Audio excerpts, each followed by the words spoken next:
these are some of the questions that we feel are important for you to ask yourself as you walk through your MDR journey and identifying, which partner you're going to go to market with. So, Mark, first question: do we buy or build MDR technology and services? That's probably the ultimate question, right? That's the beginning of the journey, right? The first step on the long journey. And you're right. So think about MDR as a scaled down version of what, let's say, large federal government agencies, major banks, insurers, Fortune 100 type of companies would have, right? An internal security operations center, a dedicated security team that manages all the equipment and the tools and technology that they have. So you have to ask yourself, at your scale, can you do that?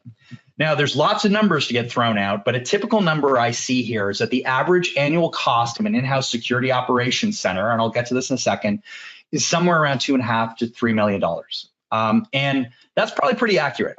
In my career, I've built out SOC operations, right? We've done it twice, and it is costly. And because you need, one, there's the budget that I just talked about, but you need to hire in the experts. And you're probably looking at least a minimum of a dozen security experts at different tiers, right? So you're going to have some tier ones that do the basic stuff, that block and tackle. But then you're going to have, the tier twos and the tier threes that are more like a quarterback, that are the ones that truly have to understand what's happening, look at a bigger context, be able to dig in sort of more vicious sorts of attacks where there may be multiple vectors into the environment, where you're kind of doing, hand-to-hand combat, or there's somebody else on the other side of the attack, hands on keyboard, you're doing the same thing. So you've got to bring those people in, and that's a tough one, right? Because you have to recruit them, you have to train them and retrain them, and you have to retain them. And the reality is, particularly for smaller organizations, there is always somebody down the street willing to give them a 15, 20% raise, right? So that's a tough one. Even those big companies, those Fortune 100s, those major banks, they struggle with the same thing, right? It's sometimes they have a revolving door of staff because, they keep getting increases when they go to different places. You also have the technology and the scalability that you have to build out, right? So it's not easy to take all that information. Marco, I loved your comment earlier about the customer who, reviews their logs once a week. There's so much there, right? Well, okay, yes. First of all, attacks occur in seconds and minutes. They don't occur in days or weeks or months. So, you're, like you said, right? You've left probably most of the 7-day window is a window of exposure. But the other part is, well, what logs are you collecting and from where? And how frequently do you get them? And how do you prioritize them? And if you find something, because I always talk about this, everybody talks about the needle in the haystack. Well, when it comes to security and the real kind of attacks, the ones that become business disrupting, right? Those major data breaches, those major ransomware attacks, you're finding a needle in a stack of needles. And frankly, there's a stack of needles sitting in a field of a stack of needles. And that's the easy part.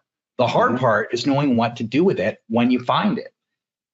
And as your business expands, right? So think about things like cloud-based services, remote work, industrial IoT. And when I say industrial, I don't just mean manufacturing. I'm talking about non-consumer IoT. I'm not talking about Ring doorbells and things like that. I mean where you have internet-connected devices that might be on a factory floor, or patient-worn medical devices or sensors or whatever it might be in, say, a utility or other kind of government facility.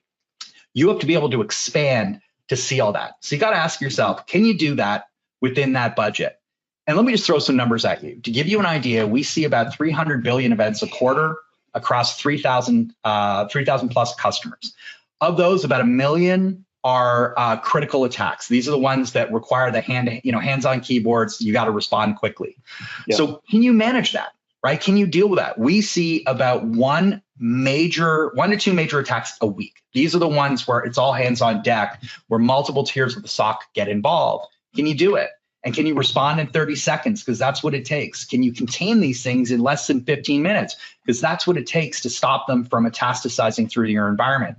And then even after that, 30 minutes to just clean it all up.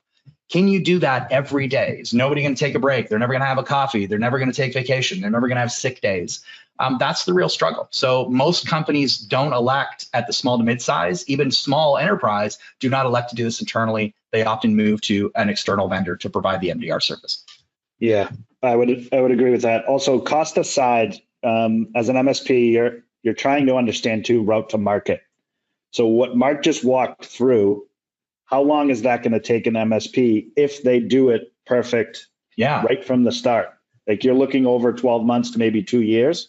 And by that time, your customers may be going elsewhere, right? So that's obviously cost aside. So partnering with an organization that can help you provide MDR services gets you to market quicker and more efficiently and more effectively to go out and ultimately build your business as you move on. Great content, Mark.